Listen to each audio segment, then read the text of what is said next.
माझ्या लातूर जिल्ह्यातील सर्व नागरिकांना मी आवाहन करू इच्छितो की आपल्या जिल्ह्याला वेधशाळेनं ऑरेंज अलर्ट दिलेला आहे। कालपासून पावसाची तीव्रता ही जिल्ह्यामध्ये सर्व ठिकाणी वाढली आहे आणि जिल्ह्यामध्ये मुसळधार पाऊस पडतोय।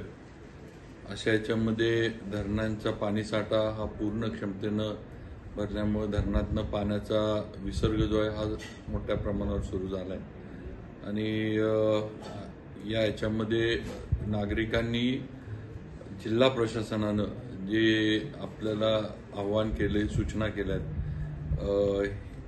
ह्या तंतोतंत पाळाव्यात ही माझी सगळ्यांना नम्र विनंती आहे।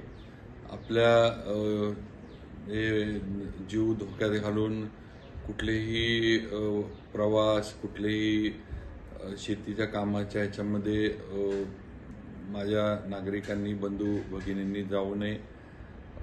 शाळेला सुद्धा काल कलेक्टर मॅडमशी चर्चा करून सुट्ट्या देण्यात आल्यात। अजून सुद्धा 2 दिवस 27-28 सुद्धा ऑरेंज अलर्ट आपल्या इकडे दिलेला आहे। त्यामुळं आपण सर्व बाजूनं दक्षता घेणं खबरदारी घेणं आणि आपण आपलं कुटुंब आणि पर्यायानं आपलं गाव आपलं शहर हे सुरक्षित कसं राहील हा प्रयत्न सगळ्यांनी करावा। सूचना पाळून जिल्हा प्रशासन सर्व गोष्टींवर लक्ष ठेवून आहे। NDRF असेल SDRF असेल राज्य शासनाच्या माध्यमातून पण ज्या तातडीच्या मदती लागतील त्या सर्व देण्याच्या सूचना आदेश हे सर्व दिलेले आहेत।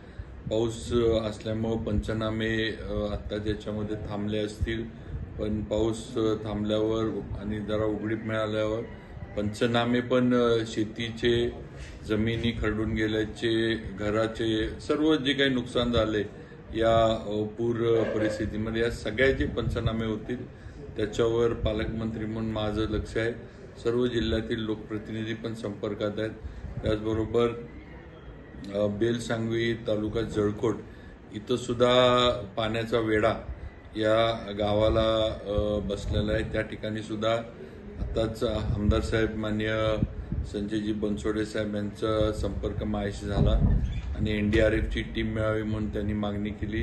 त्या पद्धतीनं जे काही संबंधित डायरेक्टरना फोन वगैरे आहे ते केलेत। कलेक्टर मॅडमनी पण या बाबतीमध्ये त्यांचं लेखी जी आहे ती मागणी दिली आहे। त्यामुळे नक्कीच बेलसांगवीला पण NDRFची मदत ही दिली जाईल। त्याचबरोबर अहमदपूरमध्ये चिल्का इथे सुद्धा कार्य जे आहे ते चालू आहे। बॅरेजवर अडकलेल्या जलसंपदा विभागांना तिथनं मंजुरांना अहमदपूर पोलीस पथकानं आपल्या वाचवलं आहे। त्यामुळं अशा पद्धतीनं जिल्हा प्रशासनाला सर्वांनी सहकार्य करावं। जिल्हा प्रशासनाच्या सूचना या सगळ्यांनी तंतोतंत पाळाव्यात ही माझी विनंती आहे। आणि कुठेही मी परत सांगतो शेतकरी बंधूंनी घाबरून जाऊ नये। राज्य शासन आणि मुख्यमंत्री देवेंद्रजी फडणवीस आणि उपमुख्यमंत्री सर्वच या याच्यावर तुम्हाला मदत करण्यासाठी आम्ही सर्वजण तुमच्या बरोबर आहोत।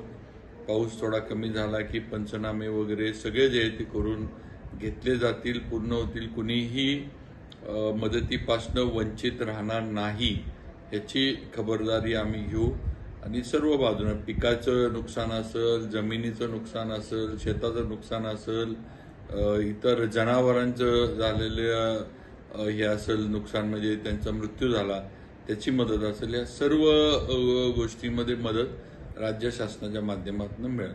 तेव्हा सगळ्यांनी काळजी घ्यावी ही माझी सर्व माझ्या लातूर जिल्हावासियांना विनंती आहे। धन्यवाद।